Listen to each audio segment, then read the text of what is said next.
if you want to change your brain as an adult, let's say you want to be less anxious, you want to learn a new language, you want to be more functional in some way, presumably. The key thing is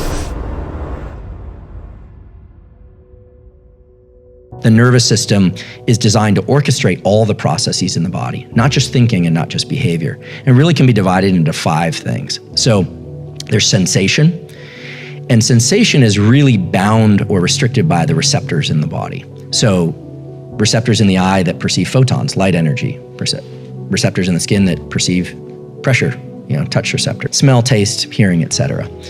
The nervous system of humans is designed to extract physical phenomenon from the universe that are non-negotiable, photons of light. I can't see in the infrared with my eyes, and I can't see ultraviolet light with my eyes, and I can't perceive that because I don't have the receptors for it. Other animals can perceive some of those things, but that leads us to the next thing, which is perception, which is which sensations are you paying attention to? So all the time you're sensing things. Like right now, your feet are sensing the contact with your shoes, but you're not thinking about it until I say that, and then you shift your perception. Right. So perception is like this spotlight. So the brain wants to constantly bring in sensation. It's non-negotiable what's coming in. It's just dependent on your environment. Perception is negotiable. You can control that because I just said shoes and you thought about your feet and there you are. Then there are feelings, which can be a little bit nebulous, but feelings are a link between our emotion and it generally invokes the body, sensations in the body and concepts in the mind of what those sensations are about. That's really what emotions are. And then there's thoughts, and thoughts are interesting because thoughts happen spontaneously. Think about like a web browser that's constantly giving you pop-ups, but thoughts can also be deliberate. So you and I can decide right now that we're gonna think about a plan for something, or we're gonna think about what's going on in the world. So thoughts happen spontaneously and they can be deliberate. And then the final thing is behaviors and actions. So the nervous system is responsible for sensation, perception, feelings, thoughts, and behaviors. From birth till about age 25, the brain is extremely malleable in a kind of almost passive way where kids are exposed to things and the brain is just wiring up. I mean, the brain is really designed to adjust itself in order to be in concert with its surroundings and to optimize that. The brain is basically designed to be customized in the early part of life and then to implement those algorithms and that circuitry for the rest of its life. And so the brain can change in adulthood, and it can change provided that there's an emphasis on some perceptual event. So in other words, if you want to change your brain as an adult, let's say you want to be less anxious, you want to learn a new language, you want to be more functional in some way, presumably. The key thing is to bring focus to some particular perception of something that's happening during the learning process. And the reason for that is that there's a neurochemical system involving acetylcholine. And it comes from these 2 little nuclei down in the base of the brain called nucleus basalis. All day long, you're doing things in a reflexive way.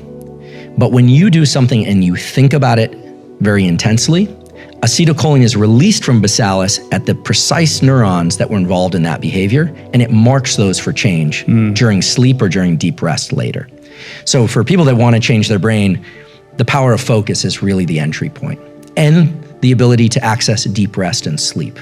Because most people don't realize this, but neuroplasticity is triggered by intense focus. But neuroplasticity occurs during deep sleep and rest. So when we're talking about focus, I think it can get a little bit vague, but it might be useful to think about like what exactly is focus and what triggers plasticity. So the brain loves to be able to just do things, pick up coffee cups and drink and walk and talk and do things and not put much energy into it. When we decide to focus, what the brain really does is it switches on a set of circuits that involve the frontal cortex and nucleus basalis and some others, and it's trying to understand duration, how long something's gonna last, path, what's gonna happen, and outcome, what ultimately is gonna happen. So duration, path, and outcome. The events of early 2020 are a good example of this. One of the reasons why it's so exhausting to be alive in 2020 is because we are now having to pay attention to duration, path, and outcome. How long is this thing gonna last? When are they gonna open up all businesses? Did I touch that door handle? Does it matter? Right. Who are the experts? Are there any experts? There are a lot of questions, whereas normally we can just move through life without having to do all that analysis. So if it's a simple example, like trying to learn a new language or a new motor skill or a new way of conceptualizing something, maybe somebody's in a therapeutic process and they're trying to work through a trauma or something like that, duration, path, and outcome is built into the networks of the brain. We can do that very easily, but it takes work. And it almost has a feeling of underlying agitation and frustration. And that's because the circuits that turn on before acetylcholine are of the stress system. So when you or I decide we're going to learn something and really dig in, norepinephrine, which is adrenaline, is secreted in the brainstem and in the body, and it brings about a state of alertness. Then our attention, which is mostly a diffuse light, is brought to a particular duration, path, and outcome analysis. This would be thinking about what somebody is saying. What are they really trying to say? A hard passage of reading, a hard, set of math problems, a challenging physical workout. When you do that, these two systems have to work very hard, and the adult brain doesn't really want to change the algorithms it learned in childhood. But if you do those two things, you have alertness and focus. The acetylcholine and the norepinephrine converge to mark those synapses for change. And so the way to think about neuroplasticity, if one wants to change their brain, is bring about the most intense concentration you can to something, and then later bring about the least amount of concentration of that thing. There were some studies that were done at Stanford by a guy named Eric Knudsen that showed that plasticity in the adult brain, any age, can be as robust as it is in childhood, as fast and as traumatic. Wow. Provided the focus is there, and it's all contingent on this acetylcholine molecule coming from nucleus basalis. The right approach is to bring as much focus to a behavior or to a thought or to an action pattern. And there has to be a sense of urgency. So what Knudsen lab showed, and another lab at UCSF, Mike Merzenich lab showed, is that if there's a serious contingency, like in order to get your ration of food each day, you have to learn this thing, the degree of plasticity is remarkable. Right. But if there isn't an incentive, it just isn't going to happen. So these circuits in the brain that Mother Nature set up are designed to be anchored to a real need. And people always say to me, well, should I do something out of love and a real desire to learn, or should it be out of fear? But either one works. The sense of urgency is just acetylcholine. It's norepinephrine. That's all it is. The brain doesn't have a recognition of whether or not something is pleasurable or not until later. Once you start accomplishing your goal, the reward systems like dopamine start kicking in.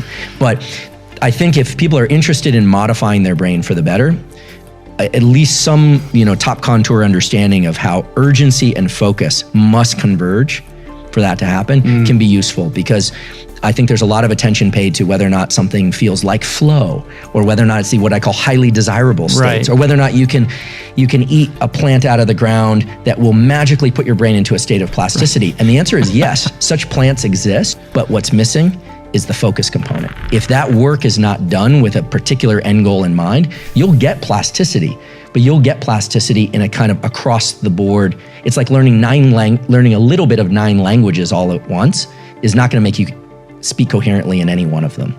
So focus is the key.